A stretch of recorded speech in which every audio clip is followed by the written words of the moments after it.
The Bible. It's one of the most influential books in human history. It explores the big questions of why we exist. It's inspired many people to do amazing things. And confused many others. And you've probably got one sitting around somewhere. So, what is the Bible actually? Well, the Bible is a small library of books that all emerged out of the history of the people of ancient Israel. And in one sense, they were just like any other ancient civilization. But among them were a long line of individuals called prophets. And they viewed Israel's story as anything but ordinary. They saw it as a central part of what God was doing for all humanity. And these prophets were literary geniuses. Really? Yeah, they expertly crafted the Hebrew language to write epic narratives, very sophisticated poetry. They were masters of metaphor and storytelling, and they leveraged all of this to explore life's most complicated questions about death and life and the human struggle. So, there's a lot of different authors writing this book. Yeah, and these texts were produced over a 1,000-year period, starting with Israel's origins in Egypt, then leading up to their kingdom with their first temple. But eventually, they were conquered by the Babylonians, who took them away into exile. Then, at a crucial moment in their history, many Israelites returned to their land. They built a second temple, they reformed their identity, and this is when the Jewish scriptures began to be formed into the shape that we have them today. Okay, the Jewish Bible. What's in it? Well, in Hebrew, it's called by an acronym, Tanakh. The T stands for Torah, sometimes called the Law. That's Israel's 5-book foundation story. The N stands for Nevi'im, the Hebrew word for prophets. And this section consists of the historical books that tell Israel's story from the prophet's point of view. Then you get the poetic books of the prophets themselves. The K stands for Ketuvim, the Hebrew word for writings. This is a diverse collection of poetic books, wisdom books, and more narrative. And the Jewish people believed that through all of these literary works, God speaks to his people. Now, there were other Jewish writings being produced during this Second Temple period as well. Yeah, a really diverse group of texts. And these too were highly valued in Jewish communities.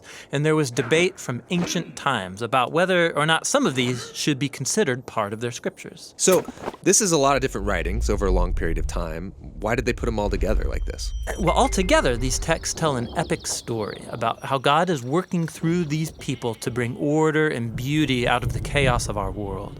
And it all builds up to a hope for a new leader who would come and renew all creation. And then the Tanakh concludes, and this leader never comes. So it's an expertly crafted work, but it's missing an ending? That's exactly right. Now, a few centuries later, a Jewish prophet comes onto the scene named Jesus of Nazareth. He claimed he was carrying the Tanakh story forward.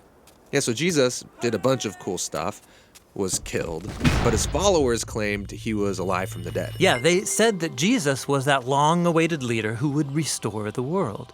And so his earliest followers, called apostles, they composed new literary works about the story of Jesus. They called these Good News, or the Gospel.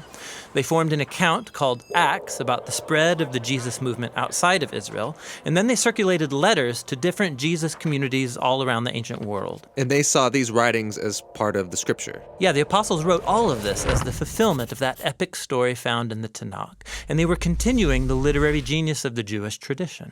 They also believed that God was speaking to his people through these texts alongside the scriptures of Israel. So that's the Old and New Testament. But what did the early Christians think of the other Second Temple literature? Well, different groups had different views about some of these books, but we know they read them and valued these texts because they passed them along with the Jewish scriptures. Okay, so we've got the Tanakh, the Jewish scriptures.